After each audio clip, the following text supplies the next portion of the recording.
با عرض سلام خدمت دوستان. میریم برای محاکای گیربکس 4 دنده‌ای.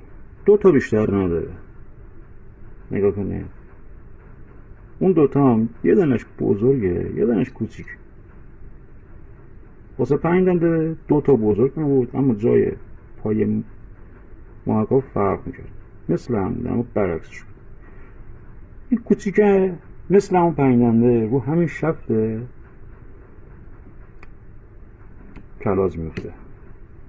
مثل هم ببینید این همون 5 دنده است، اما یه دونه دندش کمتره. این از این یه دونه همون دنده چه ماه یک است، شماره یکه بهتون گفتم. این هم میفته اون پایین. اول این میفته، بعد اونو میندازید